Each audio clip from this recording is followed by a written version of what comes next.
Numéro 32.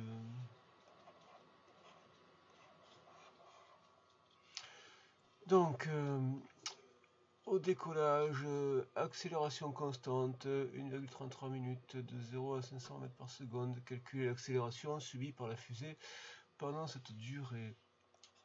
Donc, on va avoir là une accélération qui ne sera pas l'accélération instantanée, mais une accélération moyenne. Donc, ce ne sera pas un dv sur dt, mais un delta v sur delta t, avec au numérateur donc l'augmentation de vitesse de 0 à 500, donc ce sera 500,0, 4 chiffres significatifs, et une durée de 1 minute 33. Alors 1 minute 33, c'est pas 1 minute et 33 secondes, c'est 1,33 fois 60 secondes.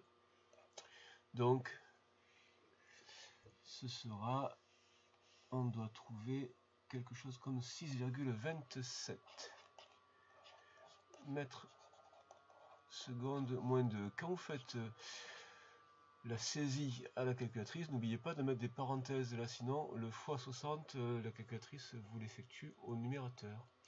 Donc 6 mètres secondes moins 2 pendant la première durée.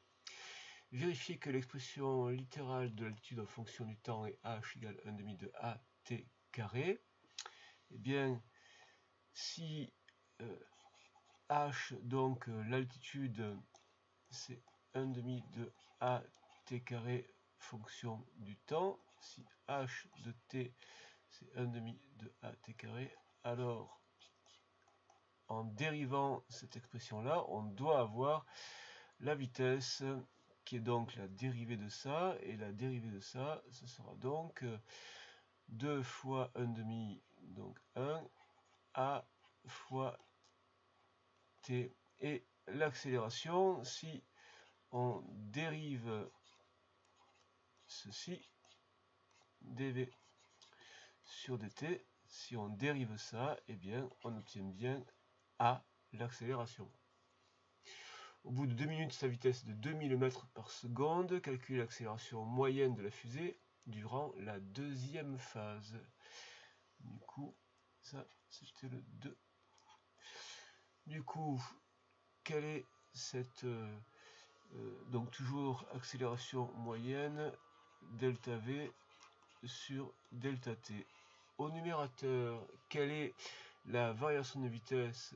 C'est pas 2000 puisque elle est déjà à 500, donc c'est 2000 moins 500,0, donc ça fera 1500.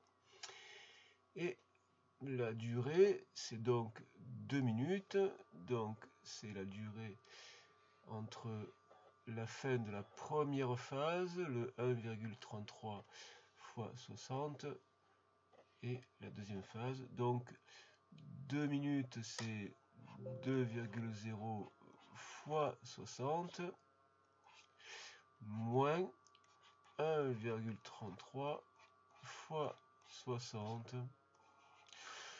Pour simplifier le calcul, on aurait pu éventuellement, donc 2000 moins 500, on aurait pu éventuellement mettre le 60 en facteur, et donc ça faisait 2 moins 0,33, donc 0,666666, donc à deux chiffres, ça fait 67, donc 2 tiers de 2 minutes. Et donc voilà, il faut bien faire le calcul sur la deuxième phase, donc il faut exclure l'augmentation de vitesse de la première et la durée de la première, et on doit trouver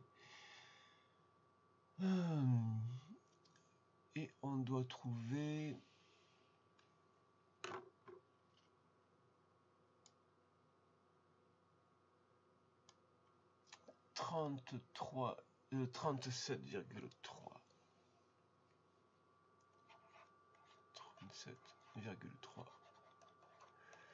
mètres secondes moins 2. Le mouvement est-il a priori uniformément accéléré durant les 2 premières minutes?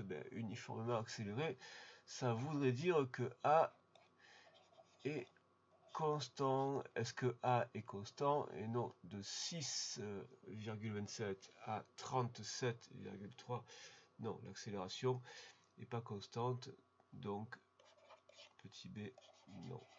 L'accélération n'est pas constante. Donc, le mouvement n'est pas uniformément accéléré.